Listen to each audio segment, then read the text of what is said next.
all I'm going to say is, yeah, I'm going to leave it there and move on to the next question. How about that? Welcome back to my channel. I hope you're all well. I thought today we could just have a big fat catch up together. I feel like I share so much of my daily life with you, but it's not very often I actually get to answer your questions, see what you guys like want to know about me and my life, and just random things you want to know. So I come to Starbucks because I just thought, what is a better way to spend like an hour or so chatting away with you. We got a skinny caramel mac. If you guys watch the vlog, you know I hate that noise, but how cute. Gonna give it a big stir. So I asked on my story what you guys wanted to know, and I also asked you, I think it was last week, what videos you wanted to see, and a lot of you wanted like mukbangs. So I thought I'm going to combine this, and here we go. And I also got a tuna melt. So let me just have a bite of this and then I'll get the questions out. I've never had one of these from Starbucks, I don't think. Oh my god, it's got sweet corn on and spring onion.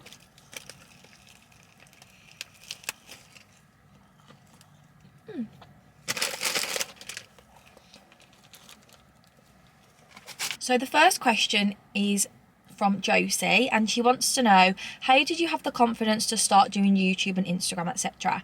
I have touched on this a few times, like my whole journey with starting YouTube, so I won't go into it too much, but I always really wanted to do YouTube, and Instagram is a little bit easier to get into. Like, I feel like there's not so much judgment, maybe a few questions like, oh, like who does she think she's posting like Instagram pictures like that, but I honestly just like grabbed one of my friends, and I was always someone who would get Instagram photos, but obviously it wasn't creating content as such. So I just used to grab one of my friends or grab my mom or grab my boyfriend and be like, oh, like, will you take this picture of my outfit? And I just slowly got into Instagram. Like, I started posting a bit more on my stories, being a little bit more active, doing like polls.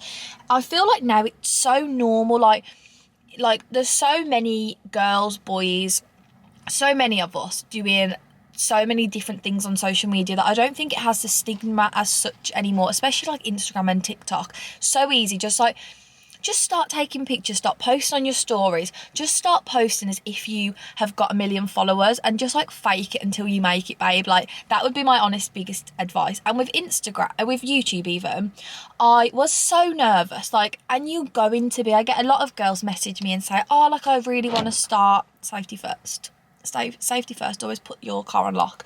So many girls are like, oh, I really want to start YouTube and don't have the confidence. And I think it comes from, one, a lack of self-belief, and two, I think it comes from a fear of what people will think. And I can promise you now, I come from a very relatively small town, everyone knows everyone, and I probably got talked about by people who I went to school with for a couple of weeks. And then it wore off, and people, like, the people that care are the people that are going to support you and watch your videos and share it on their story and subscribe and like and comment. And the people that don't care, it soon becomes like a distant thought of theirs. Like, they've got their own life, they've got their own dreams, their own things going on. Like, even if they think for an hour, oh my god, like, she's doing YouTube, what the hell, like, she can't do YouTube, that thought will go. You've got to focus on you and what you want to get from your life, and focus on your goals. Like, instead of focusing so much on the fear of, oh my god, like, I am really worried about what so and so from school is going to think, just focus on, like, oh my god, like, I can't wait until I am posting content that I am proud of, that people are engaging with. I can't wait until I've built a community of people. I can't wait to see my subscriber count go up and up and up, and my videos get traction, and really focus on the positive. I know it's hard, and I was so nervous to post, but I genuinely filmed. I didn't tell any, like, I just said to like my boyfriend and my parents, like, oh my god, like, I'm gonna start YouTube. I'm going to film some videos and see how I get on. And I just filmed, I edited it, and I just posted it. I tried to take that, like, fear of, I'm going to post it next week. I remember I literally filmed it. I think I probably filmed my first video 2 or 3 times until I was, like, a bit more comfortable talking. But it just comes with it. Like, the hardest step is the first step. And as soon as you've took that plunge and almost announced that you're coming to YouTube, and you know, you'll get so many messages of people being like, oh my god, like, I'm so excited, and it's the best thing I ever did. Like, I would honestly post on YouTube for my whole life, and sometimes I definitely don't fall out of love with it, but I try, especially like, I don't know, I'm really trying to remember why I started YouTube, and I was so passionate and I was so excited and I had such a like bubbly feeling in my stomach, and that goes with everything. I feel like focus on the excitement, and yeah, don't care about what people think. I know it's so hard, and I am someone who just really seeks approval from people, and it's definitely just something I have to not grow up out of, but try and I think I really need to try and work on that as a personal. But yesterday I felt really like, you know, when you want to react to things, and I was like saying to Ollie, like, next week I'm going to be so much more positive, I'm going to focus on the good. And I was writing it in my journal, and I turned the page and I posted it on my story. My journal has quotes, and it was like, women who are going to achieve big things can't let small things bother them or get to them. And I thought, it's so true. Like, don't, like, you are destined. If you think YouTube is something you're so passionate about, and creating content on Instagram and TikTok is something you're so positive and excited about and destined for, chase it, and do not let other people's opinions bother you. Like, even if it's someone super close to you, say, well, I'm actually really positive and I'm really excited about this journey, and just focus on that. The next question was from Laura, and she says, are you conscious that you and Mia upload the same sort of videos so viewers watch the same content? And I guess I am conscious to it. Like, I am aware that a lot of our content is similar. We post, you know, weekly vlogs. I'm trying to eat and talk, so yeah, I'm definitely conscious to it. Like, we're not silly and think that, you know, one of us isn't hugely fitness based and one of us isn't hugely like beauty guru based. We do have very similar content in the fact we post weekly vlogs, we post like come shop with me, we post hauls, we like dip in and out of fitness content, but also like we're best friends, so we're gonna have things in common. And like, I think we both just film content that we're really passionate about. That's why we're such passionate friends, and like, we get on so well because we are interested in the same things, and we do have very similar morals and lifestyles and interests. So I think that if you come to our channels, like, there's definitely bits that you will find on Mia's channel that you won't find on my channel, and vice versa. So I think, yeah, we are conscious to it, but I hope that you guys sort of like me for bits of my life and bits of my personality, and then you like Mia for different parts of her life and her personality, and you don't just watch our videos and get the same content. So, and I also will say on that, I've definitely become more conscious of it as we have like grown and spent more and more time together. Like, when we do, for example, a come shop with me, we won't both film on that day. Like, for example, last week Mia filmed a come shop with me on the Monday, and I went with her and it was so fun, and I vlogged, inserted clips into my weekly vlog, but I didn't film a come shop with me. I filmed a come shop with me on a whole separate occasion at a different shopping centre, so it was mixed up. So yeah, we are conscious of it, but I think that we work around it, and I think it works for us. Like, obviously if we were both sat right now with the camera on and she was there and we posted the same video, like life update Q&A, yeah, it would probably be boring. But I do like to think that we work around it. So I've had a few questions about uni. Ellie says, what did you study at uni and did you enjoy it? And then I've had another one about my experience at uni and how like I got a first. So if you don't know, I studied fashion, business and promotion at Birmingham City, and it was a 3-year course, and I graduated like last summer. So this time last year I was going through that horrible like 3rd year phase, and thank God I got through that. So I graduated with a first, and I really enjoyed uni. I had a really positive experience. I lost my dad during uni, and I was honestly really close to being like, oh my God, like I'm not going back. But I think that was just really like my grief and like anger at life taking over it.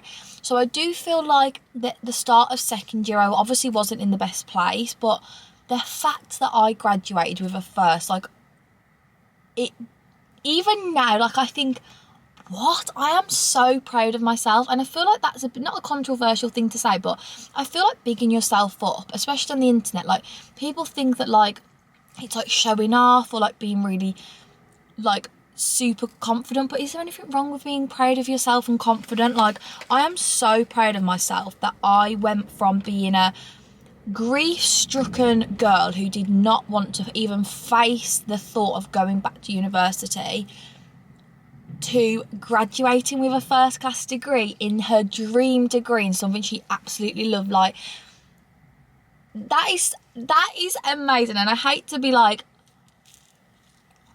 say that about myself almost, but like, what the hell, like, that's amazing. And yeah, so that was my course. I did speak a little bit about it actually on our podcast that went live today. So we did like our experiences since leaving school. So if you want to sort of hear my thoughts on that, then go and listen to Sister and Souls episode 5. I loved my course.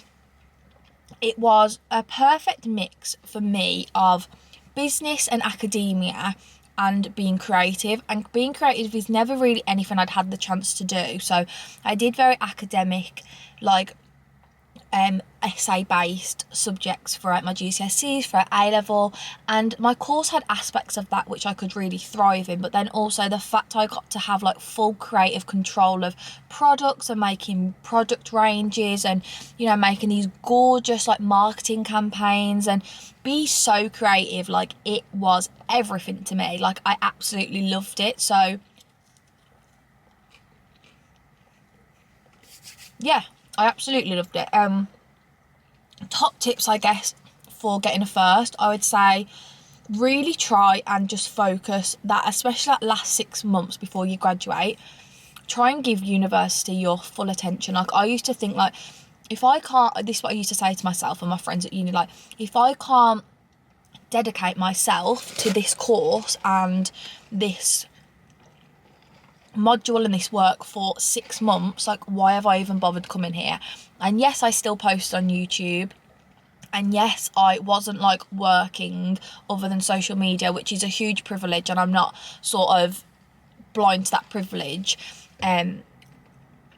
I really just tried to give it as much effort as I could, and I just knew, like, once it was over I'd never have to do it again. And yeah, I just sort of really let myself focus on it. I always planned my days. I honestly, like, I did procrastinate a lot with uni work because my course was very, like, it was quite tough at points. But I would say daily to-do lists on like your dissertation, on your last project. Get as much feedback as possible, whether it's you're like swapping work with your friend, whether you're sending it to people in the industry. So like, for example, my last module was with Gymshark, and well, it wasn't with Gymshark. My last module I did all based on Gymshark, and I made like an app and a product range for them and like this whole new concept. And I got in touch with Gymshark. Of course, the camera overheated. This camera is so bad at overheating. So as I was saying, I would be as proactive as possible with getting industry feedback. So like I was trying to explain, I did a project for like Gymshark, so I got in touch with their employees and would send my work and say, like, can you please give me any feedback from your end, like more of a professional feedback. I would get in touch with my like lecturers as much as possible. Just be as proactive as possible. Like, just dedicate yourself to the course, especially that last like 6 months before you graduate. Just give it 100%, and then you've got no regrets. So obviously first year is a bit of a fuck around, and like, especially if you're living away at uni, it's very like party, and I think even second year for a lot of people. But I would just say, like, give third year your all. Go to the library, go on study dates, just like really spend as much time as possible at uni and focus on that. I've had to open the window because you were overheating, so apologies if you can hear the outside world. Black Tiger Tears, unsure of your name, I'm sorry, asked for an update on CMOS. Do you feel any better? Notice any changes? Skim. So I took CMOS like 12 months ago, and I took it for ages and ages, and then I just ran out, never ordered it. And then I recently got some from a brand called Sublime Moss. I did unbox it on the channel, and it was like flavoured. So good. So your body basically has 102 vitamin and minerals, and CMOS, just that scoop, has 92 of them. So that just puts into perspective like how good it is for you. I think that it really helps me just feel more energized. Like the benefit, Google the benefits, it's incredible. It can help with fertility, with skin, with hair, with just like overall gut and digestive health. But it is one of those things where like I feel like it's more subconscious. Like I don't know whether I necessarily like feel amazing from taking it, but I know the benefits I'm having, and hopefully long term that will help me, if that makes sense. So like, you know, I feel like I'll know the difference when I'm like 70, and hopefully I'm a lot better for it than if I hadn't have been taking it when I was 20. So yeah, but I would definitely recommend you guys trying it. I'm gonna go into some like more life updates, sort of like me and Ollie vibes, because I've had a few. So Lily wants to know, what age do you want kids? And honestly, not anytime soon. Like I am really excited to be at that stage of my life, and I think it's such a calling, and I know that like me and Ollie will be the best parents, and it's something we talk about a lot. Like we've been together like 8 years this year, and you know, it's something we talk about, it's something we're so excited for. Like we definitely want a big family, like 4 kids, if obviously God is willing with that and the universe provides in that sense. But yeah, not anytime soon, honestly. Like Ollie's 23 next month, like I'm 22, basically 23 in October. We've just got so much that we want to accomplish as like individuals and as couples, and that's not saying that you can't accomplish those things with a child, but we just like want these years to be like selfish. And you know, if we want to, I don't know, I just think age is a hard one. Like I've always thought like 25, 26. So maybe like, 2-3 years, definitely within the next 5 years I see a child, but not necessarily like within the next 2 years. Like I feel like you think like when you're younger, like 25 is so old, but then I think like in 2 years we'll be 25, and like, does that feel that old? I don't know. We keep overheating, guys. Honestly, I love this camera, but gosh, it overheats so bad. So then Laura asked, how's your relationship? You guys seem so cute.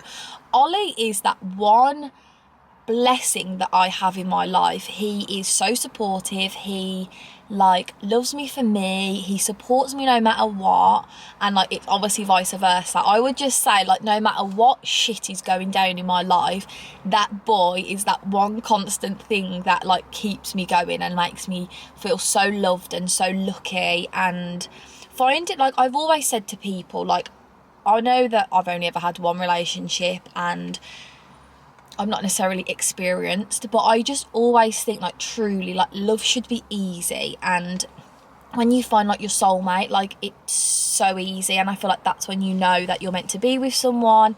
And yeah, he's just that for me. He's just amazing and I love him so much. Not that he'll watch this video, but and then Kate asked, when do you think you will move out? And guys, hopefully soon there is going to be some movement.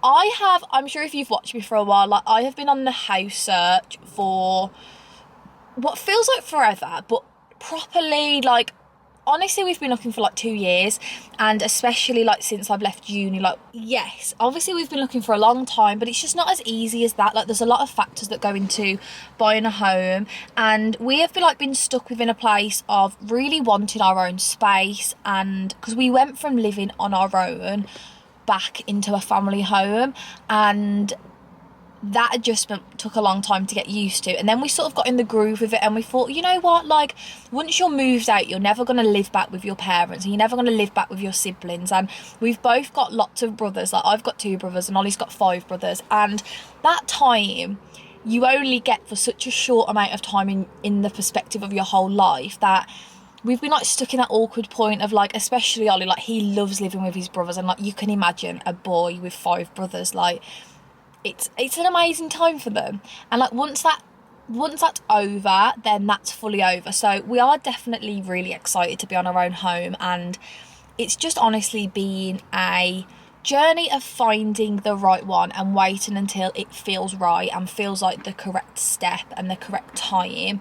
And although I don't think there's ever a right time for anything, I think it's got to a point where like we need more space physically, we need more space mentally. And yeah, there's just a lot that comes into it. So when do you think you'll move out? Hopefully soon. I'm just going to say that, hopefully soon. But yeah, there's just a lot that comes into it, and like, it's hard to not feel pressured, and then it's also hard to differentiate between is it me feeling pressured, or is it me feeling like I really want this, or is it like, it's difficult, but it's definitely something that we need, like individually, and I think as a couple. Like, we've been together like 8 years now, and like, we're definitely ready for that next step. We've been ready for that next step for so long, and it's just like been a case of getting to that point.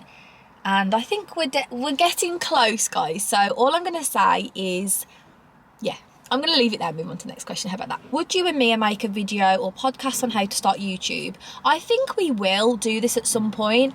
I mean, we definitely like talk about it in Q&As, but I think at some point, I think we definitely will talk about YouTube and how to start it. I think maybe we're going to do a podcast episode, like how to make social media your full-time job, or like different, because there's not just like one way to make money from social media. Like, we make money from social media in so many like different ways. There's so many multiple like sources of income that comes under social media. So I think we will definitely do that if you guys are interested. Naomi wants to know experience with contraception, and without being a spoiler, me and Mia are going to do a big chat about this on the podcast. I think it's going to be our next sisterhood episode, and we're going to talk all things like female hygiene and contraception and periods, and like different things that I've experienced, different things that Mia's experienced.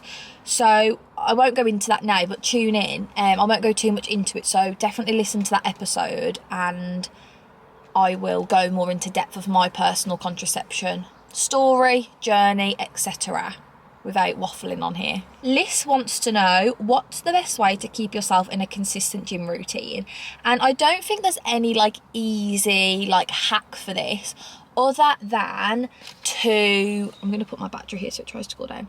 I don't think there's any like necessarily any hacks, other than focus on your goal. If you want to be like that toned up, strong looking girl, you've got to train, and you've got to go and weight lift, and you've got to eat your protein. I think stay consistent with your goals and keep focusing on your goals, whether you need to make yourself a Pinterest board of how you want to physically look and emotionally feel from it, and like mentally feel from it, whether you need to do that, or whether you need to meal plan, as in like you write down exactly what you're going to eat every day. And the same with your workouts. Go on your phone and do like, on Monday I'm going to do legs, on Tuesday I'm going to do push, which I always call it push and pull, on Wednesday I'm going to go and do a HIIT class. Like, plan your workouts and just keep yourself accountable. I don't think there's any like easy fix necessarily with knowing how to stay consistent, but I would just say be mindful of I think keep yourself accountable,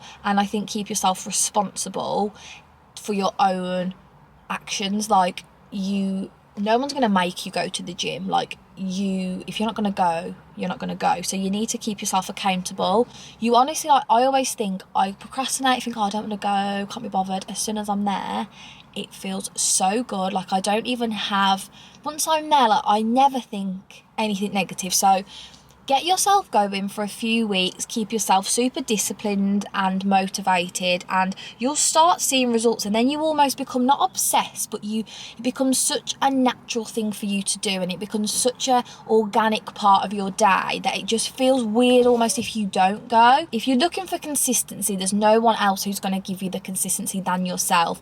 Plan it within your days, keep yourself accountable, almost reward yourself. Like, if I go to the gym 5 times this week, then I'm going to reward myself with a Nando's on the weekend, or I'm going to, after my gym class today, I'm going to go and have a really hot bath, or I'm going to go in the sauna, or I'm going to grab a smoothie on the way home and have that for my breakfast. Like, almost give yourself that reward for doing the action. and good luck with it. Stick with it. I'm really proud of you. Ellie wants to know any more holidays booked, and yes, I'm going to Turkey with my family in like the middle of July. I'm going for a week. My mum and my younger brother and my stepdad are going for 2 weeks. Me and Ollie are going to fly out with them and then come home after a week, and then my brother and his girlfriend are going to, I think we overlap a day. They're going to come and fly out and have the last week with them, because obviously we've got to have the dogs looked after. Sasha's a little bit too old, I think, to be put in a kennel. Frankie, I think, would settle in fine, but Sasha is like very comfortable, and I don't think it would be fair on them. So we are doing that, and my grandma's going to have them for 1 day, which she can deal with, but I wouldn't expect my poor grandma to have those 2 wild cats for 2 weeks. So yes, we're going to Turkey, and I don't know anything else. We were going to go to Ibiza in like May to June like we did last year, but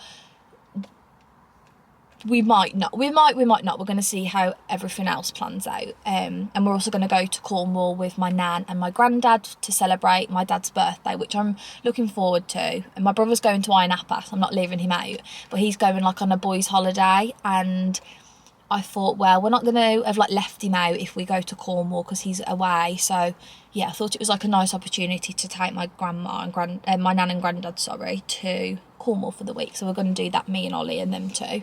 Ellie also wants to know, if social media wasn't your job, what would you be doing? And I have touched on this before, but I basically have give myself the year after uni to have like a year out to focus on social media, focus on getting myself in a really positive headspace.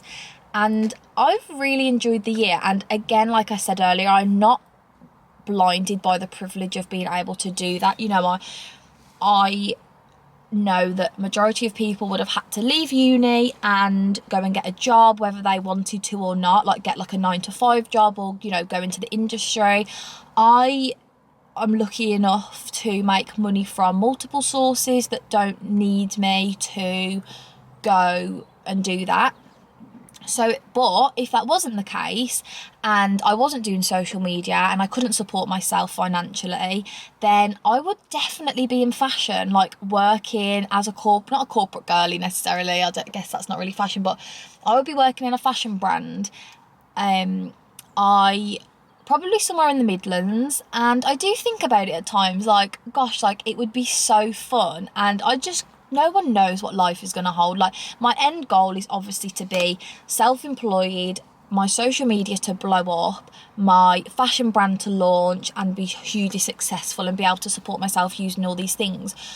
But I would love to work in fashion, and when I did it I think I worked at Hidden for maybe a year, and it was so fun, like doing all the photo shoots, doing the marketing, like working on photo shoots, like being a stylist, that gives me like butterflies in my tummy. So I would be doing something like that, working in social media. I'm just gonna wait for this car to go. So yeah, I would definitely be working in fashion, in social media, in styling, something along those lines. But obviously my end goal is to be doing that, but for myself, and I'm so excited for that time of my life. Launching a fashion brand is something that I think about on a daily basis, and I'm definitely like working BTS on that, but I'm also not really in the place right now where I want to launch anything. So yeah, but it will come one day, and I'm very excited for that day. Danielle says, favourite thing about yourself, and that is such a lovely question. I think above everything,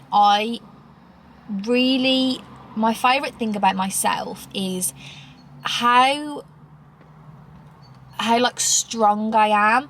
And I think if I wasn't strong, like things that have happened to me would really crumble me. And I think I look back at that girl who was 19.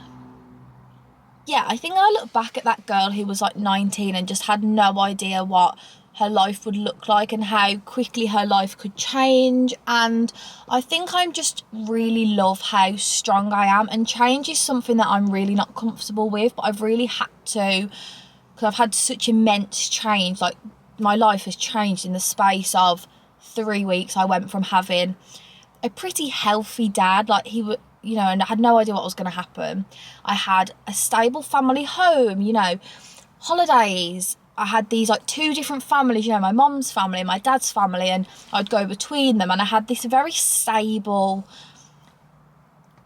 home. And not that I've lost that stable family, but I went from that to almost like taking on the role, like losing that parental role if you've gone through it is huge. And being able to take that responsibility of like dealing with a house and dealing with all these changes, I think my strength is definitely something that I really am proud of. I'm very grateful for, and I just want my kids to be the exact same, like just be really strong and just be able to take anything on, like, and the message behind that is no matter what you are going through, and like you've got to believe in yourself, you can get through anything that life throws at you. And I feel like I've proven that to myself a lot. And yeah, I'd say that, like, my strength and my resilience to just like power through. And like I said earlier, that girl who did not even want to think about going back to university because she was in such a dark place, and she just thought, this is it now, like my life is, it's just going to be sad and empty, to that girl who put her little cute Club L London purple dress on and walked across that stage and like got that first class degree. That is everything to me. Patricia wants to know, have you always wanted to be an influencer? And honestly, I have like two halves of this story. Yes, I've always really loved the idea of being your own boss and being self-employed and be able to spend your life and your working life especially doing something you are obsessed with and super passionate about and like love wholeheartedly, and have the freedom to like change. And like this job is so like every day is different, and I love that. So yes, in that sense, but then in another sense, like at one point, like I really wanted to do YouTube, and I was always very interested in social media, but I didn't know if I'd ever have the confidence, I guess, to do it. And on that, I do obviously aspire to make my social platforms huge and be really successful on social media, but I also like want other things from life. I want to be like a property developer, and that is like been a goal of mine over the last few years to really start building that up. I also obviously want my fashion brand. I just want to be like a boss bitch, basically, like have lots of different multiple streams of income. So yes, I've always wanted to be an influencer, and I'm putting a lot of time and effort and energy into that career path right now, but it's also not the only thing I want from life. I guess I see like more, I don't think I see my future just one thing being my job. I think I see multiple things, multiple businesses and like different things going on. So yes, I have, but also I really want other things as well. And that's not me being greedy, that's just me being ambitious. So Beth just put unsupportive friends, and my advice on this is, number one, think about what a friend and what a good friend looks like, and what qualities does a good friend have. For me, that is someone who I can speak to openly and be myself with. It's someone who allows me freedom to like express my feelings. It's someone who celebrates me. It's someone who is like my number one fan almost. And a supportive friend does not come into that. Like, a friend should be so supportive. I just think that is what a good friend looks like, and unsupportive does not fit into that category. They might not be being unsupportive because they don't love you, but for whatever reason, if they are showing signs of being unsupportive and you don't feel celebrated and you feel like they're almost jealous of you and envy you, there's a big difference between thinking, oh my god, they're doing great, I am so happy for them and I also want that for myself. There's a difference between that and then thinking like, oh my god, like they don't deserve that, or I'm so jealous, like why don't I have that? There's a big difference between those, between that energy. If someone starts becoming unsupportive towards you and your accomplishments, no matter what, whether they've been the most supportive friend to you in the past, or if something changes, it's changed for a reason and they are consciously deciding to not celebrate you. And honestly, you don't need people like that in your life. There's friends out there that will be clapping you and cheering you on. And there's family that can do that. Maybe your partner does that for you, whether your siblings do that for you, whoever it is, there's people out there that will do that and celebrate you, and you deserve friends that do that. So honestly, my advice would be, bring it up to them if you feel like you can or you want to, and just say, you know, like, I feel like you're not supporting me. I feel like, I don't know whether you're jealous, or, you know, I don't know whether you'd be able to say that without starting an argument, but, you know, just ask them, like, I don't feel like you are happy for me. I don't feel like, you know, whether you have bought a house or you have, I don't know, got a new job, or whether you're just doing really well at something and you feel like they're not being like, oh my God, like, I'm really proud of you, babe, like, well done. Either bring it up to them and see what they say. They might explain, actually, I am supportive of you, I'm just not saying it. Or if you feel like you've had enough and you don't need this negative, toxic friend in your life, just honestly, just cut them out. Like, it doesn't have to be a big thing where you argue and you fall out and you scream and you shout and you have this big argument. It can just be like, you know, you were in my life at one point and I was extremely grateful for that part, and I don't feel like we now need each other, or, you know, I don't feel like you now want to be in my life, and that's fine, so bye-bye.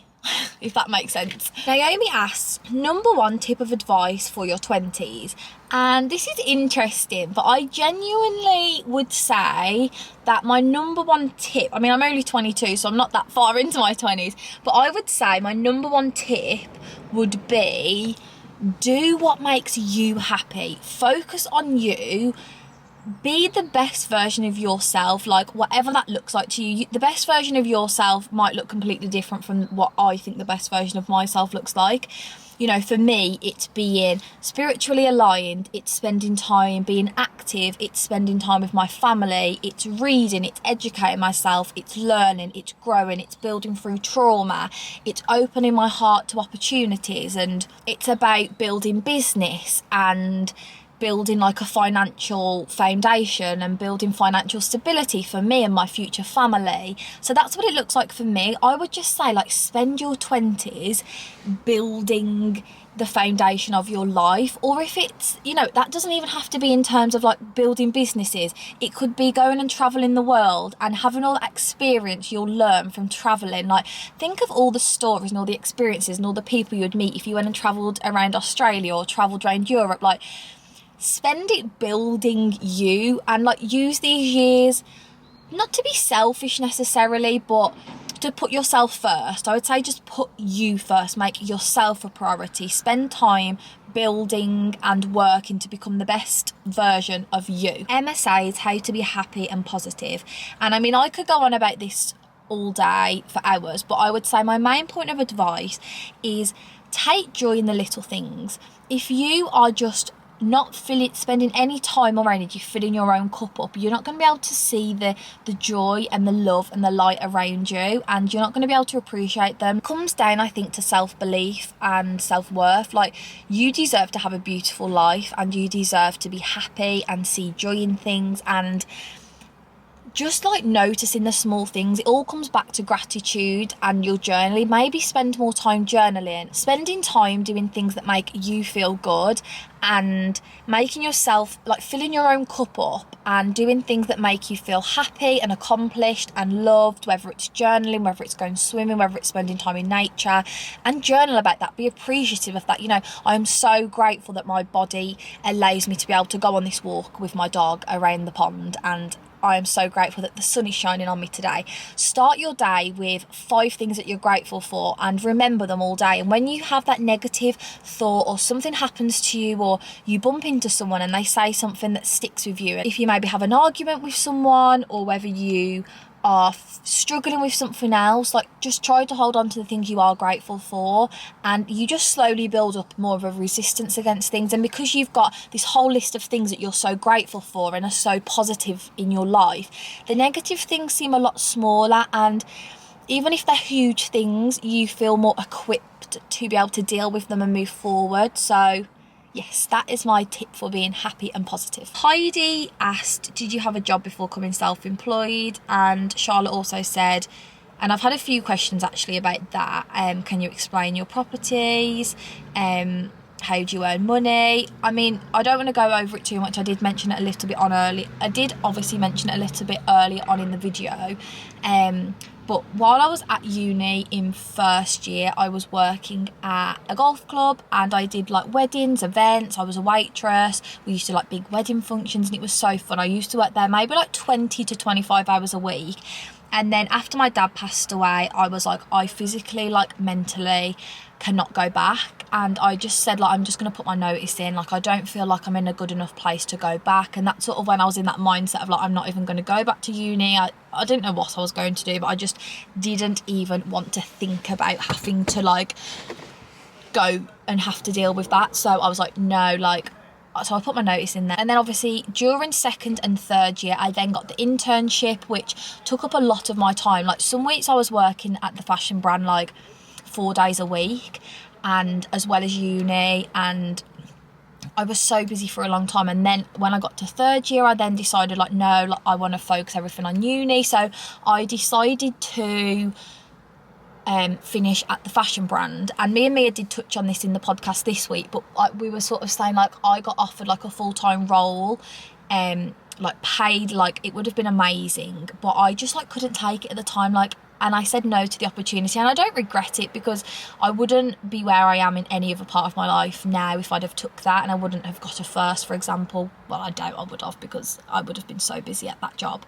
But so I've had like different jobs that I've done for it, but now I make money mainly from, so I rent 2 houses out, I do YouTube, I like make money off TikTok, I make money lots of different ways, which I said I will obviously go into at a later date. But yes, there's lots of ways to make money, and there's lots of passive sources of passive income that you can do. And like me and Ollie do things like BTS that we don't necessarily talk about, but there's lots of ways to make money without having to work Monday to Friday 9 to 5, or without having to be employed. Like obviously being self-employed, I just have the freedom to make money in lots of different ways, and that looks different obviously week to week, month to month, what I do. But yeah, honestly renting properties out, it doesn't require a lot. Like that initial, obviously, like finding tenants, dealing with issues that may come up throughout the tenancy, maybe your property needs a little bit of renovation, like things like that. But once they're in and they're settled, like they are very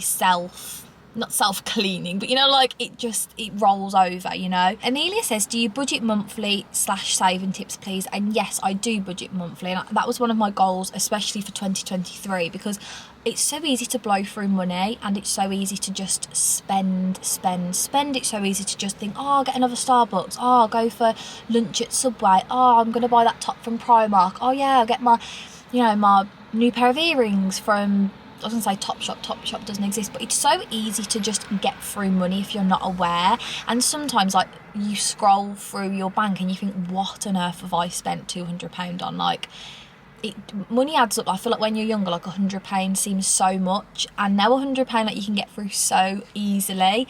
And I would just say, like, put yourself on a monthly budget. People's budget is completely different. Like someone's idea of saving and being on like a budget could be literally spending £2,000 a month, and they could be fine with that.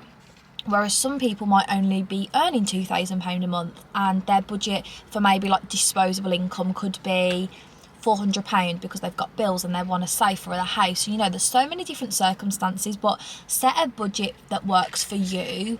And saving tips, I would say, when you get paid, move your savings over straight away, and just try to have that discipline and the accountability that you are not going to touch that money. And if you need to touch it, maybe think about making yourself like an emergency fund.